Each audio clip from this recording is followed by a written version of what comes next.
नमस्कार, आप देख रहे हैं राजीव टाइम्स। हरियाणा विधानसभा अध्यक्ष हरविंदर कल्याण शनिवार को इंदौर नगर निगम मुख्यालय पहुंचे। महापौर भार्गव और निगम आयुक्त क्षितिज सिंघल ने उनका स्वागत किया। शहर के स्वच्छता मॉडल की जानकारी। अटल बिहारी परिषद हॉल का निरीक्षण कर रहे वीडियो प्रस्तुत के माध्यम से इंदौर की स्वच्छता व्यवस्था दिखाई गई। हरविंदर कल्याण ने इंदौर की सराहना करते हुए नगर निकाय सम्मेलन में महापौर भार्गव ने जो बातें बताई वे शहर को नई दिशा में दिखाती हुई नजर आती हैं। उन्होंने कहा कि इंदौर आने के बाद वे उज्जैन जाकर बाबा महाकाल के दर्शन भी कर चुके हैं। उन्होंने प्रधानमंत्री नरेंद्र मोदी के एक राष्ट्र एक चुनाव के विचार और स्थानीय निकायों को मजबूत करने की पहल का उल्लेख करते हुए इंदौर देश के लिए आदर्श मॉडल बन चुका है, ऐसा भी कहा। उन्होंने लोकसभा अध्यक्ष ओम बिरला और मंत्री कैलाश विजयवर्गीय का भी जिक्र किया। उन्होंने कहा कि हरियाणा लौटकर वे सरकार को इंदौर मॉडल और यहां की व्यवस्था की जानकारी देंगे। वहीं हरियाणा के विधानसभा स्पीकर ने मोदी सरकार की जमकर तारीफ की और बंगाल चुनाव के बाद भाजपा के पक्ष में आए परिणाम और सरकार बनने वाली सहमति के बारे में भी अपने राज्य में जाकर जिक्र करेंगे, ऐसा कहा। और पुष्यमित्र जी ने जो यूएलबी कॉन्फ्रेंस के अंदर बताया था वो सब मैंने यहाँ पर आकर खुद अपनी आंखों से देखा भी और उसको अनुभव भी किया। उसके लिए मैं आप सभी को विशेष रूप से बधाई देना चाहूँगा। हम सब जानते हैं कि आज देश के माननीय प्रधानमंत्री श्री नरेंद्र मोदी जी जो विकसित राष्ट्र के संकल्प के साथ पूरे देश को लगातार आगे बढ़ा रहे हैं और उनका एक विजन है। और मुझे इस बात की खुशी है कि और ये सीखने की बात है कि आप सभी उस दिशा में बहुत तेजी से आगे बढ़ रहे हैं। माननीय प्रधानमंत्री जी का जो विजन है उसके अनुरूप जो उनका नेतृत्व, उनका मार्गदर्शन हमें मिलता है, जिसमें हर दिशा में आज हर क्षेत्र में देश आगे बढ़ रहा है। और कितने उन्होंने सामाजिक इनिशिएटिव्स लिए हैं, कितने इस प्रकार के कदम उन्होंने उठाए हैं, जैसे हरियाणा की धरती से बेटी बचाओ बेटी पढ़ाओ और उसके साथ साथ स्वच्छता अभियान और संस्कृति को मजबूत करने के लिए अनेकों ऐसे कदम उन्होंने उठाए हैं। इंदौर के अंदर वो सभी देखने को मिलता है।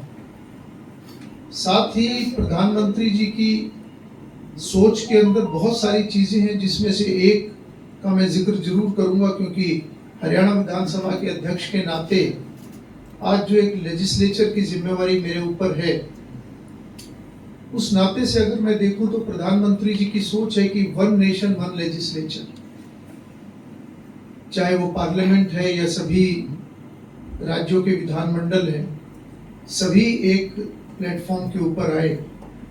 और साथ ही प्रधानमंत्री जी का ये सोचना है कि विकसित राष्ट्र तभी हम उस संकल्प को पूरा करेंगे जब हर व्यक्ति आत्मनिर्भर हो, हर व्यक्ति अपने कर्तव्यों का निर्वहन ईमानदारी से करे और साथ ही हमारी सभी संस्थाएं भी मजबूत हों। और उनका विशेष रूप से जो फोकस है वो हमारी लोकल बॉडीज के ऊपर है, क्योंकि अगर हमारी लोकल बॉडीज, चाहे वो शहरी है या वो ग्रामीण है, अगर वो सभी विधायी संस्थाएं भी सशक्त होंगी तो निश्चित रूप से जो धरातल के ऊपर जो लोगों के लिए काम होते हैं, जो लोगों की जरूरतें होती हैं या लोगों की जो समस्याएं होती हैं या उनके लिए जो फैसले करने हैं, वो और बेहतर तरीके से किए जा सकते हैं। और इन्हीं सब विषयों के चलते हमारे माननीय लोकसभा अध्यक्ष श्री ओम बिरला जी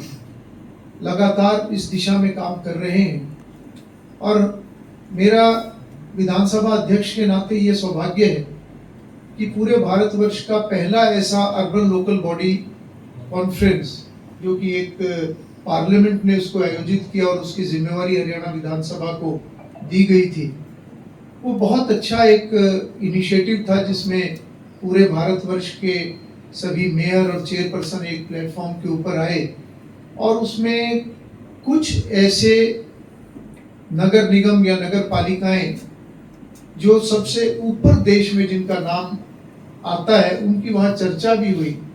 और ऐसी सभी नगर निगम या नगर परिषदों ने वहाँ पर अपना एक प्रदर्शन भी किया, उन्होंने अपना विषय भी रखा और उसमें इंदौर का नाम सबसे ऊपर उसमें रहा। और वहां पर हमारे हरियाणा के पूर्व मुख्यमंत्री जो वर्तमान में शहरी विकास मंत्री हैं केंद्र में, और वो करनाल से सांसद है, संयोग से मेरी विधानसभा भी करनाल जिले के अंदर है। उन्होंने 10 वर्षों तक हरियाणा के मुख्यमंत्री रहते हुए बहुत सारे ऐसे कदम उठाए। आज हरियाणा में मेरिट के आधार पर नौकरी मिलना, अन्य व्यवस्थाओं की मजबूती, ये सब आज हरियाणा बहुत आगे इन सभी विषयों में निकला। और उस सम्मेलन के अंदर, अर्बन लोकल बॉडी सम्मेलन के अंदर, जब माननीय मनोहर लाल जी ने ये विषय रखा कि पार्लियामेंट और विधानसभा की तरह ये स्पीकर व्यवस्था नगर निगम के अंदर भी होनी चाहिए और सभी ऐसी संस्थाओं में होनी चाहिए, तो वहां माननीय कैलाश विजयवर्गीय जी ने तभी खड़े होकर कहा कि ये व्यवस्था हमारे मध्य प्रदेश में इंदौर में ये शुरू से लागू है, जिसकी जानकारी हमें नहीं थी। और उसके बाद वो उत्सुकता बढ़ी और मैं पिछले दिनों में जब मध्य प्रदेश विधानसभा का दौरा करने के लिए आया, तो मेरा वो 1 दिवसीय दौरा जिसमें मैंने विधानसभा की कार्रवाई भी देखी और वहां पर माननीय कैलाश विजयवर्गीय जी ने और संबंधित अधिकारी गणों ने जो प्रेजेंटेशन वहां यहाँ की दी, वो वास्तव में बहुत ही एक उत्साहवर्धक थी। और मैंने तभी उनसे ये रिक्वेस्ट भी की कि मैं एक बार इंदौर भी आना चाहूँगा। और माननीय हमारे मेयर पुष्प मित्र जी को मैंने आग्रह किया और उन्होंने मेरे आग्रह को स्वीकार किया, और इसलिए मैं आज आपके बीच में आपसे कुछ सीखने के लिए आया। इंदौर से जुड़ी ऐसी तमाम खबरें और जानकारियों के लिए देखते रहिए राजीव टाइम्स।